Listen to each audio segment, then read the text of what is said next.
Vamos tirar agora aplicações de Gênesis 11 com respeito à linhagem de Sem até Abraão.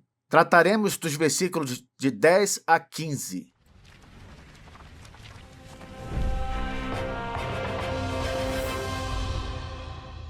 Se você der uma olhada em Gênesis 11, dos versos 10 a 26, verá que no versículo 10 começa assim: são estas as gerações de Sem. E no versículo 26 diz: viveu Tera 70 anos e gerou a Abrão, a Naor e a Arã. Portanto, de Sem, filho de Noé, é que veio o primeiro patriarca de Israel, Abraão, o pai da fé. Já sabemos que Abraão veio de uma família de idólatras, e essa família ficou para trás, ficou na Mesopotâmia, quando Abraão se mudou para Canaã. Mais tarde, quando o neto de Abraão, Jacó, foi à Mesopotâmia, ele constituiu família ali, e tal família, influenciada pela idolatria do lugar, manteve consigo os ídolos. Por isso é que Gênesis 35, versículo 2, diz assim: disse Jacó à sua família e a todos os que com ele estavam: tirai os deuses estranhos que há no meio de vós, e purificai-vos, e mudai as vossas vestes. Isso só comprova que a família de Abraão, que ficou na Mesopotâmia, era uma família, infelizmente, idólatra. Isso significa que não importa a nossa origem, podemos nascer num lar completamente idólatra. Se Deus tem um plano em nossa vida, Ele com certeza o executará. Ele chamará os seus para si, para serem instrumentos nas suas mãos. Se você foi o primeiro a ser chamado de uma família de não crentes, louve a Deus sempre por isso. Foi assim também com Abraão. Aqui vemos uma imagem de uma família se destacando em meio a uma cultura pagã. Como deve ser triste, não é? Ter de viver no meio de pessoas que não somente não adoram a Deus, mas se dedicam a servir aos ídolos. Se esse for o seu caso, saiba que Deus tem uma missão para você: ser sal e luz nesse meio. Tem muita gente que pensa assim: será que Deus escolheu a minha família porque só eu fui chamado até agora? Meu irmão, minha irmã, se Deus levantou você numa família de não crentes, é justamente para você ser um instrumento dele para chamar essas pessoas, para trazer seu pai, sua mãe, seus irmãos à luz. Isso é graça de Deus demonstrada aos seus parentes não crentes. Deus levantou uma pessoa no meio deles para pregar-lhes o evangelho. Olhe que bênção! Em vez de ficar questionando se Deus escolheu ou não, pregue o evangelho e testemunhe todos os dias, para que a bênção venha sobre o seu lar. Mas você não conhece o meu pai, você não sabe o quanto ele é ruim, o quanto ele zomba e despreza. Deixa eu te falar uma coisa: ninguém é salvo porque é bom, ou porque veio de uma família piedosa, ou porque segue uma ética invejável.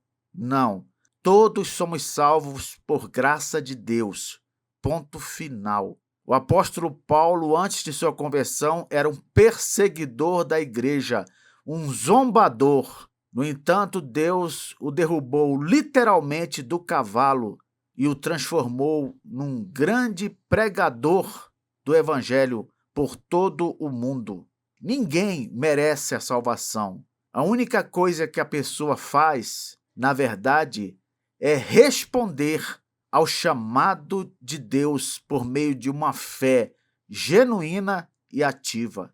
Agora, é importante destacar que não podemos confundir eleição por graça com irrelevância da obediência, isto é, pensar que a obediência não é necessária. A obediência, ela não importa para a salvação, isso é verdade, mas ela deve existir como uma manifestação de gratidão por tão grande salvação. Um eleito de verdade, ele vai sempre obedecer, por pelo menos duas razões. Primeiro, porque ele foi transformado, foi regenerado. Em segundo lugar, porque ele é grato por Cristo tê-lo salvado da perdição. Gênesis 11, versículos 10 e 11 diz assim: Estas são as gerações de Sem. Sem tinha 100 anos quando gerou Arfaxade, 2 anos depois do dilúvio. E viveu Sem, depois que gerou Arfaxade, 500 anos, e gerou filhos e filhas. Eu já comentei que, com o passar do tempo, as pessoas foram vivendo menos. Isso é um fato. No começo, conforme lemos em Gênesis capítulo 5, o homem vivia 800, 900, mais de 900 anos.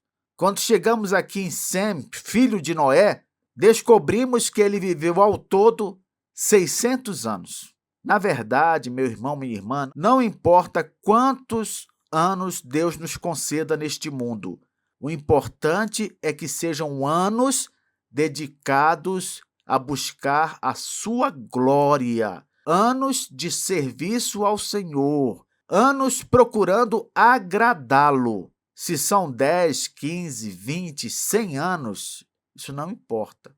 Lembre-se de que, de qualquer maneira, a nossa vida é ilimitada. Ela passa como uma neblina, conforme nos diz Tiago em sua epístola. Daí porque o Senhor Jesus disse que devemos buscar primeiro o reino de Deus e a sua justiça, e as demais coisas serão acrescentadas. A morte, ela é nossa inimiga, como diz o apóstolo Paulo em 1 Coríntios capítulo 15, versículo 26. Mas ela também é uma lembrança constante de que não somos deuses, não somos imortais. Por isso, enquanto tivermos vida, que esta vida seja de qualidade. E quando eu falo de qualidade, é do ponto de vista de Deus, hein? Uma coisa que aprendemos sobre essa questão da duração da vida é que a longevidade não é uma indicação de piedade, de ser uma pessoa moralmente melhor do que outra. Não. Prova disso é que aquelas pessoas que foram mortas no dilúvio, elas viviam, como eu falei, 800, 900 anos, mas eram pervertidas, eram corruptas. Viver muito não era sinal de piedade e até hoje continua não sendo. A duração da vida de alguém é resultado da graça comum de Deus. Pode ser que um ateu viva mais do que um crente. E daí? O importante é você lembrar que existe uma vida eterna, assim como existe também uma morte eterna. Portanto, não considere como uma injustiça da parte de Deus quando um crente em Jesus parte mais cedo deste mundo. Não. A Bíblia diz que preciosa é ao Senhor a morte dos seus santos. Há momentos em que Deus quer ter um de seus filhos perto de si. E quem somos nós para questionar isso? Gênesis 11, versículos 12 a 15, diz assim: E Arfaxade viveu 35 anos e gerou a Salá. E Salá viveu 30 anos e gerou a Éber. E Éber viveu 34 anos e gerou a Peleg. Veja que até o momento de gerar o primeiro filho passou a acontecer mais cedo. Antigamente, os homens geravam o primeiro filho depois dos 100, 200 anos. Agora aqui, com 35 anos, 30 anos, estão gerando o primeiro filho, o primogênito. Aqui na imagem, vemos Éber e sua família.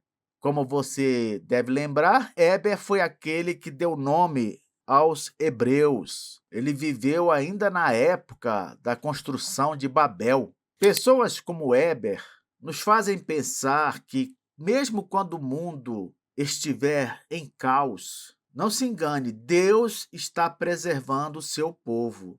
Sempre haverá o remanescente, isto é, os escolhidos de Deus no meio dos não crentes. Sempre. O profeta Elias pensou que só ele havia dos escolhidos de Deus. E o próprio Senhor revelou a ele que havia pelo menos mais 7.000 que não se dobraram a Baal. O quão enganado estava o profeta, hein? Tem muito crente que pensa assim: eu sou o único que está lutando pelo evangelho, que está servindo ao Senhor. Não vá por esse caminho, não. Você não é o único instrumento de Deus. No meio da terra árida, seca, deste mundo caído, Deus faz brotar um crente em Jesus. E isso o tempo todo. Para terminar, quero dizer que você não deve confundir preservação da linhagem com piedade da linhagem. Deus pode preservar toda uma genealogia, e isso não significa que Deus faça esse tipo de coisa porque só há crentes naquela genealogia. Não. Preservação de genealogia, de linhagem, também faz parte da graça comum. Você não lê no começo de Gênesis que Deus preservou a linhagem de Caim? Provavelmente, naquela genealogia, houve muita gente não crente, mas Deus a preservou mesmo assim. Inclusive, o fato de haver mais não crente no mundo do que crente é uma prova de que preservação de linhagens é graça comum, é uma graça para todos, independentemente da crença da pessoa. Na próxima aula, continuaremos tirando aplicações de Gênesis 11.